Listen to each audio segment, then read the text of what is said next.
What's going on, guys? Welcome back to the channel.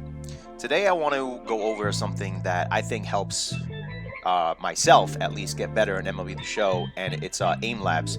So the idea behind using aim labs is mainly for shooter games. However, the way someone explains hitting to me in MLB The Show of a breakdown video I watched was that MLB The Show and other baseball games, when you're using the PCI, you're essentially aiming and shooting, like in Call of Duty or Valorant or whatever shooter whatever your fix is. So I tried using aim labs to get better in the show, and I feel like it has helped me in many ways. So I'm going to start off with grid shot. Whenever it works, there we go, grid shot. So I'm going to demonstrate real fast, slowly, as I talk, the idea behind this particular practice will help you in MLB The Show. So as you can see, as you shoot the balls, right, more or other balls start to appear. So, I'm kind of going slow here, taking my time, just aiming and shooting. And I understand that MLB The Show, the baseballs aren't this big. However, this is not about hitting the baseball. This is more about reaction time, right? So you get 30 seconds to complete hitting all these, shooting all these balls. And I got a 64, which is not bad, right? My high score is a 97. I saw some people, they had like in the thousands, which is kind of impossible. So I think they were cheating. But, we're going to pick up the pace a little bit here. So as I'm shooting fast, I feel like the idea, like I mentioned, is just reaction time, right? So, obviously in the show, if you can't react to a fastball, you're going to have a hard time hitting. So what this does is just, in my opinion, just helps you recognize and execute. So when you see that fastball coming, you might react to it just slightly quicker than you did before, which I think makes all the difference in the world, because in my opinion, if you could see the fastball in that game, you could see anything. So right there, I hit a 90. Not bad. Not my high score, but like I mentioned, the idea is to react and execute, and that's the most important thing. Moving on. Let's see. Yay shot. Now, yay shot's a little more difficult. Yay shot, I feel like, is for hitting on higher difficulties or aiming, right? So now we're gonna move over from those big balls, no balls, to tiny little spheres. Now, these are really small, and they're moving really slow. So you would think it's kind of easy to shoot, but it's not. It's not at all. They could be really difficult. Maybe you're better than me. That's great. I hope you are, because this is tough. And kudos to anyone who could hit this. But my idea of this is PCI movement. When you're at bat and you're hitting on a higher difficulty, such as Legend or Hall of Fame, and you may have small contact or small vision or low, whatever it is, low vision, low contact, this will help you kind of place your PCI better to squaring up the ball. Right now, I'm having trouble with this little guy right here. Boom, finally got it. So now we're moving on to depth shot. Now, the idea behind depth shot is that I'll explain and talk slowly because I'm scatterbrained half the time. So this looks fairly simple, right? You just kind of see the spheres kind of placed in different angles all around the grid, or the shooting gallery, whatever you want to call it.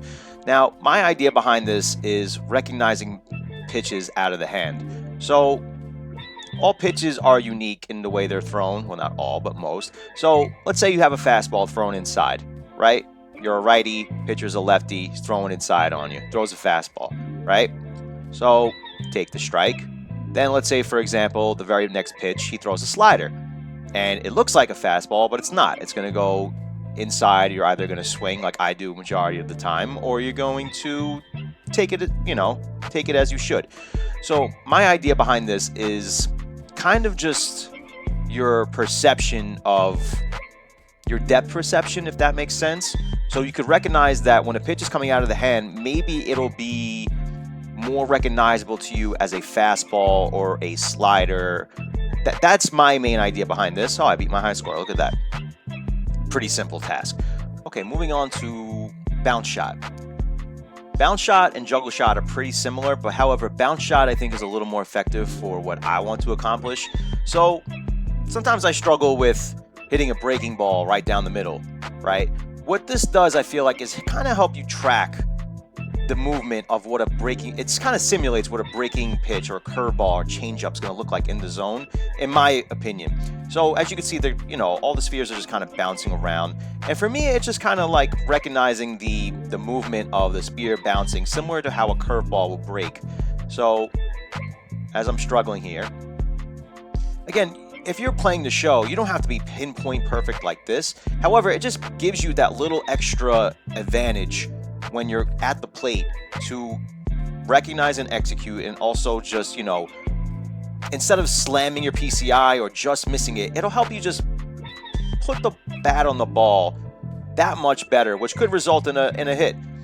If you're like me and you constantly get screwed over on good swings, whatever little inch centimeter that you get on the ball, it's going to help.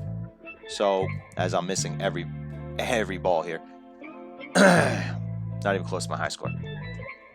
So again, one more time. We're just recognizing. So think of this sphere as a curveball dropping in the zone. So I recognize it dropping, try to execute. Not execute. There we go. Just had to lock in.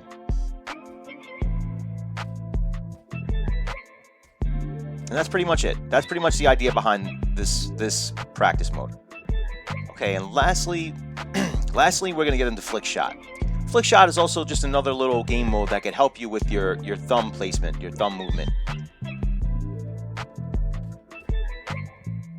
See, if you're trying to get this done quickly, I'm just gonna go slow to get a high score. It's gonna help you just, instead of slamming to the baseball, which everyone's guilty of at one point or another, this kind of helps you recognize when to stop rather than slamming below the zone, above the zone, whatever it is, whatever your Achilles heel is.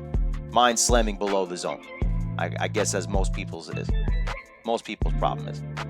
So it's definitely tough. I haven't mastered it yet at all, but like I said, the idea is to just try to flick and shoot. It's definitely tough. It's not as fun as the other game modes. However, it definitely just makes you recognize the pitch, or what you're looking at and trying to hit or shoot or swing at a little more efficiently, rather than I beat my high score. So one more time. Imagine this is the PCI, the crosshair, and these are the baseballs, right? So obviously they're stationary, they're not moving. However, let's say this is the strike zone right here, right? And instead of slamming over here, what I'm going to try to do is just do that. Now again, you don't need to be exactly perfect, because in the show, your PCI is not this small unless you're playing on Legend and you're using common cards or whatever it may be. So again, it's just you're almost just training your thumb to recognize when to stop and when to go. It's not easy. And like I said, you don't really need to be perfect here, because you're just trying, like I said, you're just trying to train your thumb to not overextend and to just stop when it needs to stop, instead of slamming on the baseball. As you can see, I am struggling, but it's okay. This is not meant to be easy. It's a training exercise. Training is never meant to be easy. If you're trying to get better in the show, if you're trying to get better daily, like I do, this is a good practice method.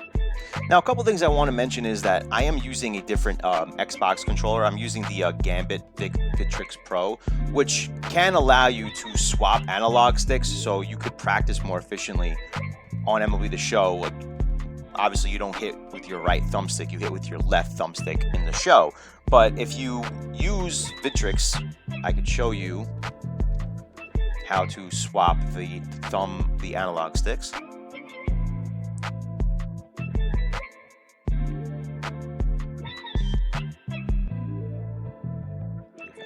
Here. Yeah. So then you just go to swap sticks right here, and that'll pretty much be what you need to do to swap sticks. So in Aim Labs, you could only use the right analog stick. However, since I just swapped sticks, now you could use the left analog stick as if you were playing MLB The Show. So I'll show you guys.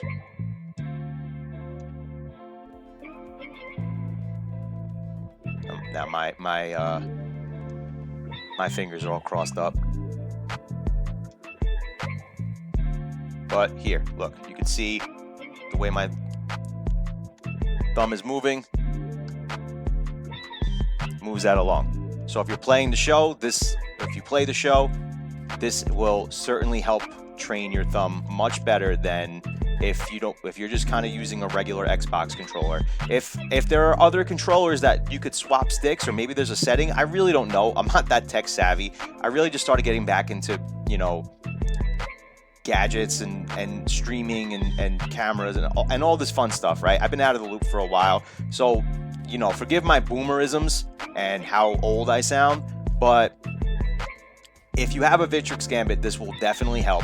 And as I'm moving my thumb around right now on the right analog stick, I could feel like the rust or the crust, whatever it is on my thumb, that will allow me to be better and more versatile in how I swing in MLB The Show, and just make me a better hitter. So that's really about it, guys. I hope you found this video helpful. Please like and subscribe. If you have any questions about Aim Labs or whatever other game mode or practice mode in Aim Labs will be efficient, ask me or tell me, because we could discuss about it. I'd like to know myself, but those are the main ones I stick to, where I feel like I can also use it as a warm-up too, and sometimes I just like to practice because it's fun. But that's it for now, guys. Thank you. Peace.